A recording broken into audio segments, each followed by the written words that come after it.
कार्तिक मास के कृष्ण पक्ष की एकादशी को रमा एकादशी या रंभा एकादशी के नाम से जाना जाता है।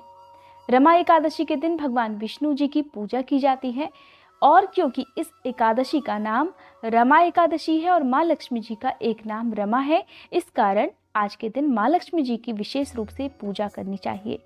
कहा जाता है कि अगर आपके जीवन में आर्थिक समस्याएं हैं तो इन सभी का निवारण साल भर में पड़ने वाली एकमात्र रमा एकादशी के दिन विधिवत पूजा करने से ही हो जाता है। रमा एकादशी का व्रत करने वाले भक्तों को उत्तम लोक की प्राप्ति होती है। इस व्रत को करने से मन और शरीर दोनों स्वस्थ रहते हैं।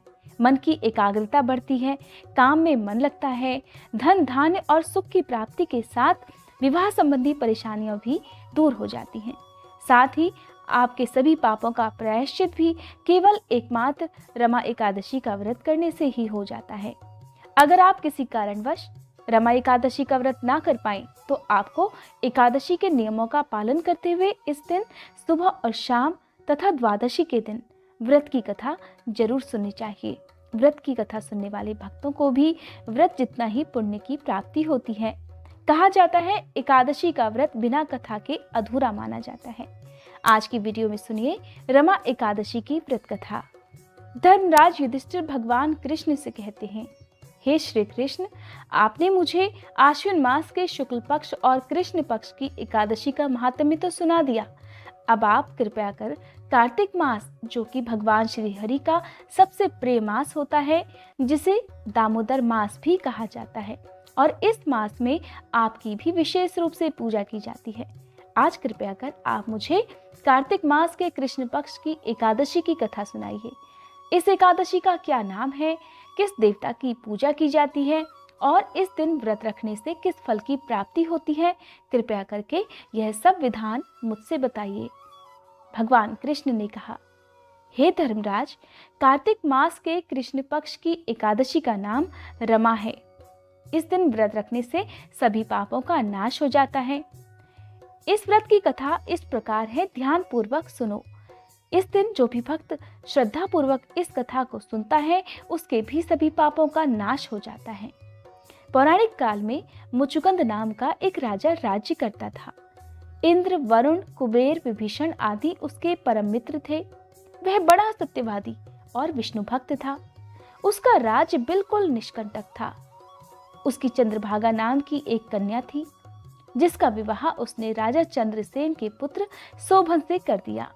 वह राजा एकादशी का व्रत बड़े ही नियम से करता था और उसके राज्य में सभी कठोरता से एकादशी व्रत का पालन करते थे।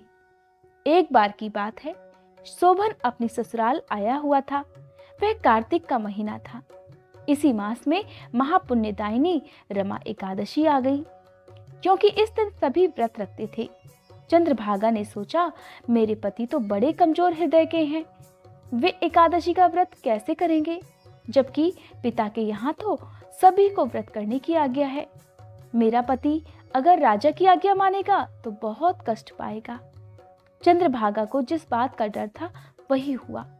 राजा ने आदेश जारी किया कि इस समय उनका दामाद राज्य में पधारा हुआ है, अतः सारी प्रजा विधान पूर्वक एकादशी का व्रत करे। जब दशमी तिथि आई तब राज्य में ढिंढोरा पिट गया। उसे सुनकर शोभन अपनी पत्नी के पास गया और कहने लगा, हे प्रिये, तुम मुझे कोई उपाय बतलाओ, क्योंकि मैं ये उपवास तो कर ही नहीं सकता। यदि मैं उपवास करूंगा तो अवश्य ही मर जाऊंगा। पति की बात सुनकर चंद्रभागा ने कहा, हे स्वामी, मेरे पिता के राज्य में एकादशी के दिन कोई भी भोजन नहीं कर सकता। यहाँ तक कि हाथी, घोड़े, ऊंट, पशु आदि भी तृण, अन्न, जल आदि ग्रहण नहीं करते। फिर भला मनुष्य कैसे भोजन कर सकते हैं? यदि आप उपवास नहीं कर सकते तो किसी दूसरे स्थान पर चले जाइए, क्योंकि यदि आप यहाँ रहेंगे तो आपको व्रत तो अवश्य ही करना पड़ेगा। पत्नी की बात सुनकर शोभन ने कहा, हे प्रिय, तुम्हारी बात तो उचित है, परंतु मैं व्रत करने के डर से किसी दूसरे स्थान पर नहीं जाऊंगा। अब मैं व्रत अवश्य ही करूंगा, परिणाम चाहे कुछ भी क्यों ना हो। भाग्य में लिखे को भला कौन टाल सकता है। सभी के साथ इस प्रकार शोभन ने भी एकादशी का व्रत किया और भूख प्यास से अत्यंत व्याकुल होने लगा। सूर्य नारायण भी अस्त हो गए और जागरण की रात भी आ गई। वह रात शोभन को बहुत ज्यादा दुख देने वाली थी। दूसरे दिन सूर्योदय होने से पहले ही भूख प्यास के कारण शोभन के प्राण पखेरु उड़ गए। राजा ने शोभन के मृत शरीर को जल में प्रवाहित करा दिया और अपनी पुत्री को आज्ञा दी कि वह सती ना हो, भगवान विष्णु की कृपा पर भरोसा रखे। चंद्रभागा अपने पिता की आज्ञा अनुसार सती नहीं हुई। वह अपने पिता के घर रहकर एकादशी का व्रत करने लगी।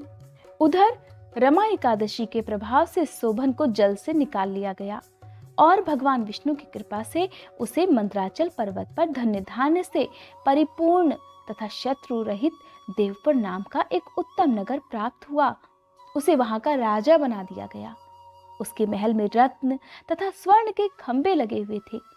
राजा शोभन स्वर्ण तथा मणियों के सिंहासन पर सुंदर वस्त्र और आभूषण धारण किए हुए बैठा था।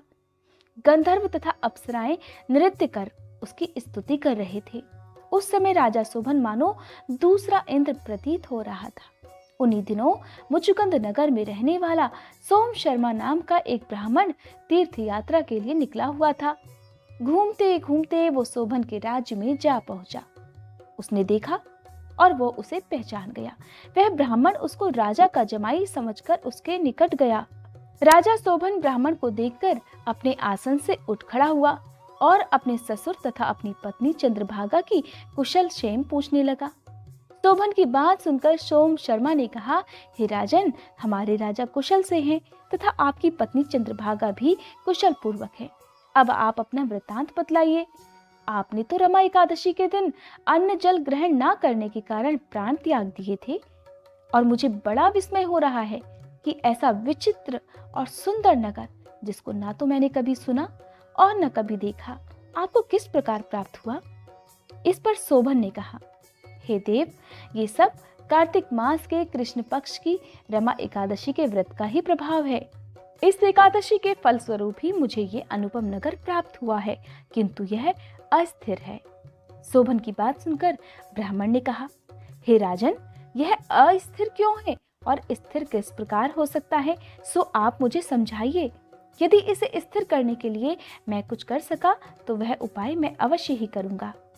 राजा शोभन ने कहा, हे ब्राह्मण देव, मैंने यह व्रत विवश होकर तथा श्रद्धा रहित किया था। उसके प्रभाव से मुझे यह अस्थिर नगर प्राप्त हुआ, परंतु यदि तुम इस वृतांत को राजा मुचुकुंद की पुत्री चंद्रभागा से कहोगे तो वह इसको स्थिर बना सकती है। राजा शोभन की बात सुनकर ब्राह्मण अपने नगर को लौट आया। उसने चंद्रभागा से सारी बात कह दी। इस पर राजकन्या चंद्रभागा बोली, हे ब्राह्मण देव, आप क्या वह सब दृश्य प्रत्यक्ष देखकर आए हैं या स्वप्न तो नहीं कह रहे। चंद्रभागा की बात सुनकर ब्राह्मण ने कहा, हे राजकन्या, मैं तेरे पति शोभन और उसके नगर को प्रत्यक्ष रूप से देखकर आया हूँ, किंतु वह नगर अस्थिर है। तू कोई ऐसा उपाय कर जिससे कि वह सब स्थिर हो जाए। ब्राह्मण की बात सुनकर चंद्रभागा कहने लगी, हे ब्राह्मण देव, आप कृपया कर मुझे उस नगर में ले चलिए। मैं अपने पति को एक बार देखना चाहती हूँ। मैं अपने व्रत के प्रभाव से निश्चित ही उस नगर को स्थिर बना दूंगी। चंद्रभागा के ऐसे वचनों को सुनकर वह ब्राह्मण उसे मंदराचल पर्वत के पास वामदेव के आश्रम में ले गया। वामदेव ने उसकी कथा को सुनकर चंद्रभागा का मंत्रों से अभिषेक किया। चंद्रभागा मंत्रों और व्रत के प्रभाव से दिव्य देह धारण करके अपने पति के पास चली गई। शोभन ने अपनी पत्नी चंद्रभागा को देखकर उसे प्रसन्नता पूर्वक आसन पर अपने पास ही बिठा लिया। चंद्रभागा ने कहा, हे स्वामी, अब आप मेरे पुण्य को सुनिए। जब मैं अपने पिता के घर में 8 वर्ष की ही थी, तब से ही मैं साविधि एकादशी का व्रत कर रही हूँ। उन्हीं व्रतों के प्रभाव से आपका यह नगर स्थिर हो जाएगा और सभी कर्मों से परिपूर्ण होकर प्रलय के अंत तक स्थिर रहेगा।